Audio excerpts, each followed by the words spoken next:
In the first two chapters of your book, Steven, you discuss the importance of the Foundation Charter and relic treasures as lieux de mémoire for the canonesses of Bouxières. But strangely enough, the canonesses, the 800-year-old convent site, was already abandoned by the late 18th century. Isn't that remarkable given the later efforts to preserve the memory of their medieval community? Yes, the canons were very keen to preserve this link, as you say, this material link with their founder, with the origins of their institution, with that moment of creation, so to speak, in the 10th century.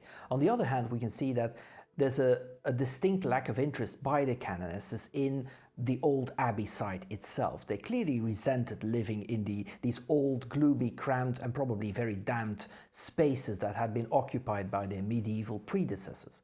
And so from the 1740s onwards, they actually lived on a site right next to the old convent site. They had built for themselves rather elegant new houses, and they had abandoned the use of all the old cloister buildings, with the exception of the old abbey church, which couldn't be rebuilt because it had been built on the side of a slope, and so it was difficult to construct a new church. But there's lots of complaints from that period that they didn't like attending office in the church, that the church was far too cramped, that they needed new spaces to live their lives as religious women.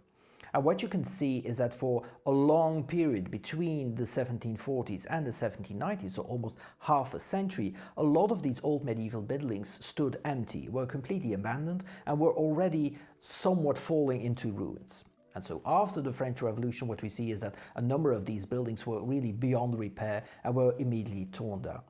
Now, if you want to understand the context of these feelings of alienation with medieval spaces, with also the living environment of these medieval women, then you have to look at the changing nature of convent life at Bouxières itself.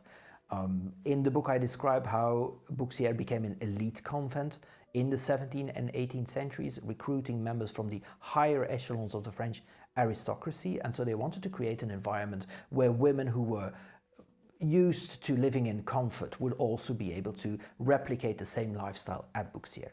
And at a certain point in time, there was a sort of a breaking point, so to speak, where the sisters decided that this just was enough anymore.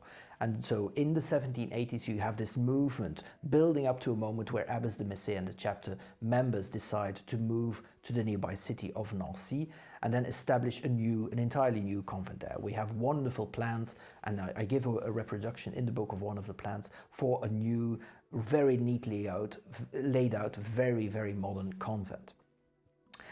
In the documentation we have from the plans for the move to Nancy, you can clearly see that the canonesses did not have any interest in preserving any other material legacies from the medieval past than the charter collection and the relic collection.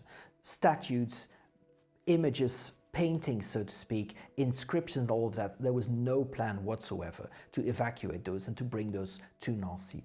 And as I think that's a clear indication of this tension between feeling drawn to the medieval and at the same time being alienated by the medieval. So the canonesses clearly made choices about what they wanted to preserve from the medieval.